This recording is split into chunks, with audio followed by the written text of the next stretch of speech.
Hi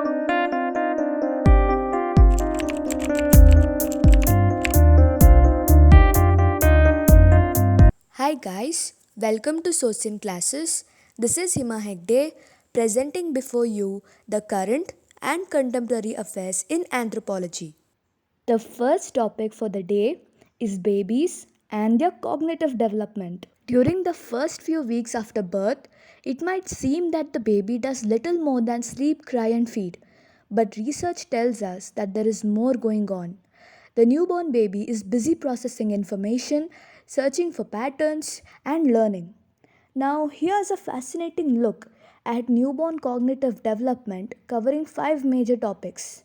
So, we will address each of these topics, that is, how the newborns can recognize your voice and certain music too, what newborns are learning about language, the special interest that the babies show in biological motion and faces, newborn cognitive development and spatial skills, and evidence that newborns learn during sleep.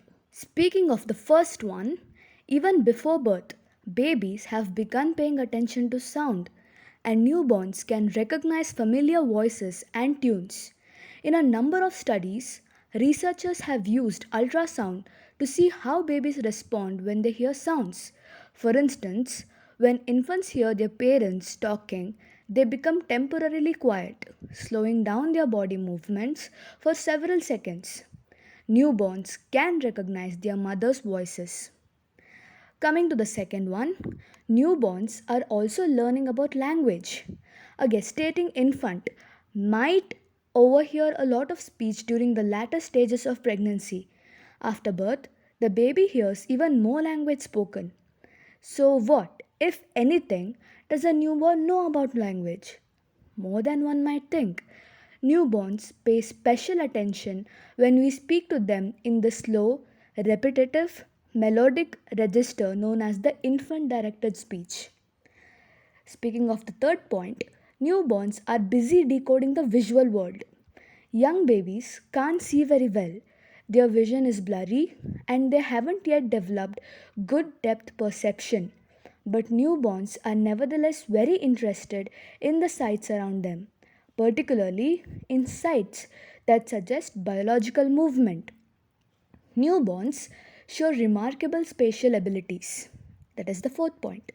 Newborns would look longer at the shape that they haven't seen before or touched before, as if they were already familiar with it and therefore less interested.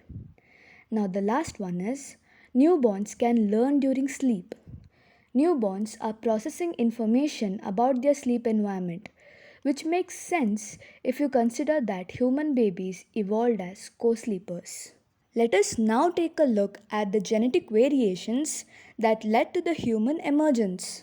The study of the genomes of our closest relatives, Neanderthal and Denisovans, has opened up new research paths that can broaden our understanding of the evolutionary history of Homo sapiens. A new study has made an estimation of the time when some of the genetic variants that characterize our species emerged. It does so by analyzing mutations that are very frequent in modern human populations, but not in these other species of archaic humans. The results, published in the journal Scientific Reports, showed two moments in which mutations accumulated, one around 40,000 years ago, associated with the growth of the Homo sapiens population and its departure from Africa and an older one more than 1 lakh years ago related to the time of the greatest diversity of types of Homo sapiens in Africa. The understanding of the deep history of our species is expanding rapidly. However, it is difficult to determine when the genetic variants that distinguish us from other human species emerged. The results of the research study also show differences between evolutionary periods. Specifically, they highlight the predominance of genetic variants related to behavior and facial structure, key characteristics in the differentiation of our species from other human species more than 3 lakh years ago, a date that coincides with the available fossil and archaeological evidence. The researchers also analyzed variants related to the brain, the organ that can best help explain key features of the rich repertoire of the behaviors associated with Homo sapiens. Specifically, the dated variants which medical studies conducted in present day humans have linked to the volume of the cerebellum, corpus, and the other structures.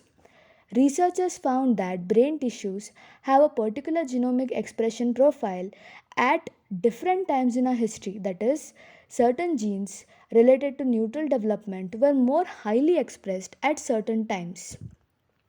Now, these results complement an idea that is dominant in evolutionary anthropology, that there is no linear history of human species, but that different branches of our evolutionary tree coexisted and often intersected. The breadth of the range of human diversity in the past has surprised the anthropologists.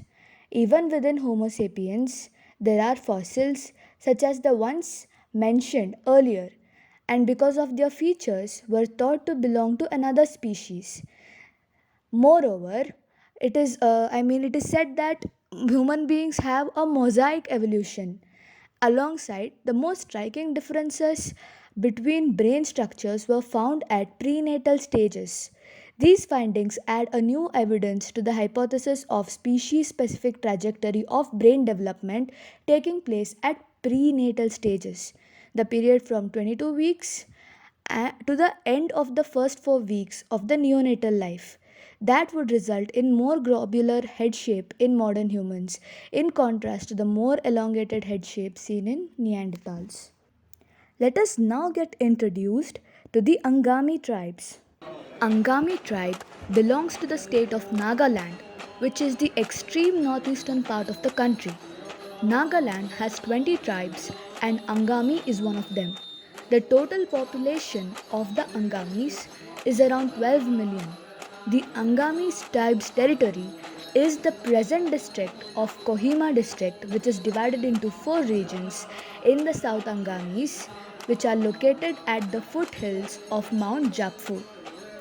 Angamis are popular for their woodcraft and artwork all over India. People in India know them as the producer of bamboo work, cane furniture, beds, shawls, and powerful machets. They are very much fond of music and play great music with the help of drum and flute, which is passed on from one generation to the other. The simple and rhythmic music plays the important role in their rituals and festivals. Angami women also practice pottery at their houses. Angamis are experts in basket making. Pork with bamboo shoot is the most common dish among the Angamis. The major religion followed by them is Christianity. The religious system of these tribes revolves around several supernatural forces of life associated with the life cycles.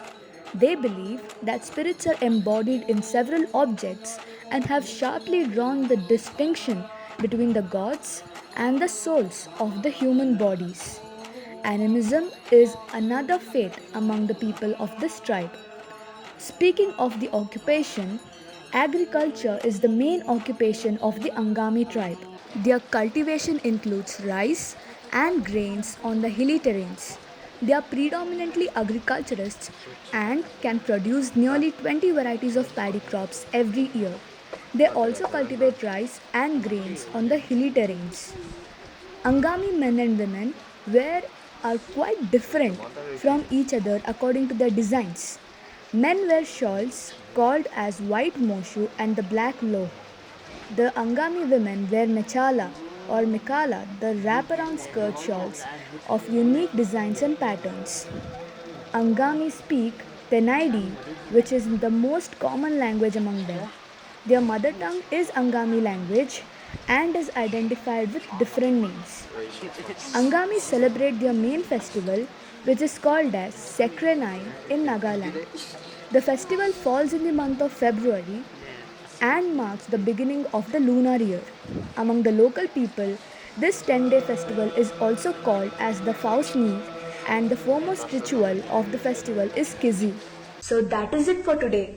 Hope you found it informative. Thank you.